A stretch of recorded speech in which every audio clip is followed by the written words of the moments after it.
Now, to discuss this further, we are being joined by Professor James A. Russell, Associate Professor in the Department of National Security Affairs at NPS. He's joining us from Monterey. Thank you so much for joining us on World DNA, sir. Thank you. Sir, the latest flare-up in tensions, it has put the prospects of a truce deal in jeopardy. What's your assessment of where things stand right now?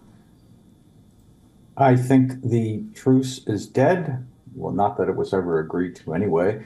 Military operations are back underway, and I would expect that Israel is going to invade Rafah, and we're going to see a resumption of killing, large-scale killing on the part of the Israelis with more airstrikes, and the body count is going to continue to rise. Right, so you speak of how the prospects of a truce deal is dead. With no breakthrough in the latest talks which took place in Egypt, CIA Director William Burns is on his way to Doha for an emergency meeting with Qatar's Prime Minister, and so is the Hamas delegation. Do you think with this flurry of activities at the moment that the talks can somehow be brought back on the track?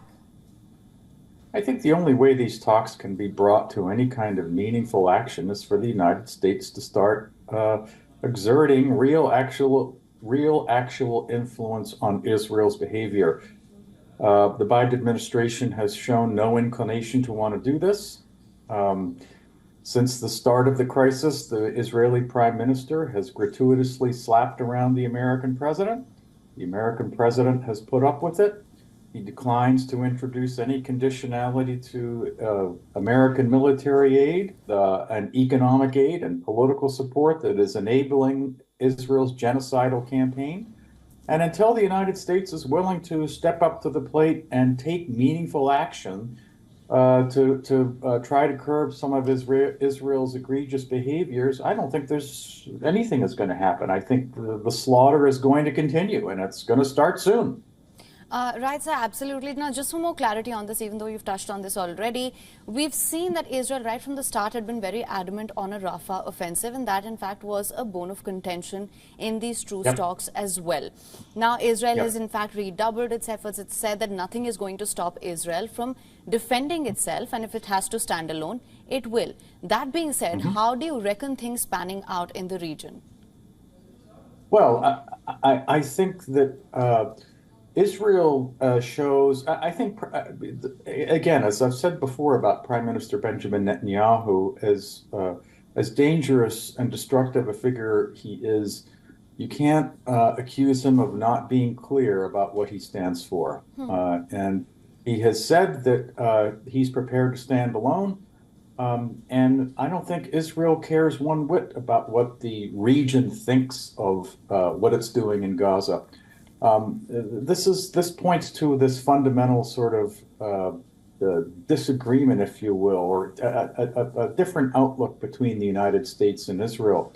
The United States sees the prospect of a wider agreement between Israel and its surrounding adversaries as the key to a long-term peace. And Israel, of course, has no interest in integrating with its neighbors. They have no interest in reaching political agreements with the Palestinians or even the surrounding states, which would sort of alter the sort of the geopolitical calculus, which might, at least in the American view, enhance Israel's security.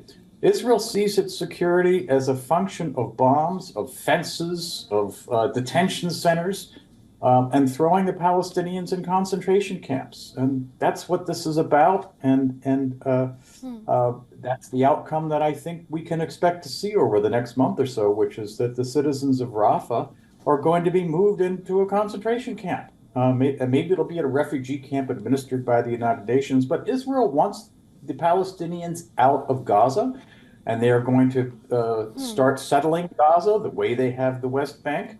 And this is the Likud Netanyahu sort of religious right-wing plan. And it's based on a policy of coercive colonization.